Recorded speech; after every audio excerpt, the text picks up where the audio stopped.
நமது ஒரு வாக்கால் என்னதான் மாற்றம் நிகழ்ந்துவிடப் போகிறது என்று நீங்கள் சலித்துக் கொள்ளலாம்.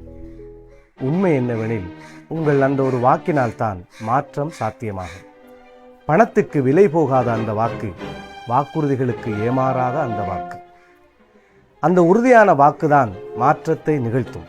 சரியான தெரிவுகளுக்கு வாக்கினை அளிக்கின்ற உங்கள் செயல்தான் மாற்றத்தை நிகழ்த்தும். 4 ஆண்டுகளாக நாம் செய்து காட்டியிருக்கிறோம். வாக்குறுதிகள் அல்ல, செயல்கள், தீர்வுகள். பல தசாப்தங்களாக தீர்க்கப்படாமல் இருந்த பிரச்சினைகள், அரசியல்வாதிகளால் புறக்கணிக்கப்பட்ட நமது தேவைகள் நாம் தீர்த்து காட்டினோம். வாக்குறுதிகளை மட்டும் வழங்கிவிட்டு மக்களை மறந்தவர்கள் போலல்ல, நாம் செயல்களால் பேசினோம். நம்மை போன்றவர்கள் அரசியலில் வெற்றி பெற முடியாது என்று சொன்னார்கள். நாம் அதை நிரூபித்து காட்டினோம். ஏனெனில் மாற்றம் அவர்கள் கையில் அல்ல, நம் கையில், நம் வாக்கில், நம் செயலில். தசாப்தங்களின் பிரச்சினைகளை தீர்த்தவர்கள் நாம், செயல்களால் பேசியவர்கள் நாம். செய்து காட்டுவோம் மீண்டும்.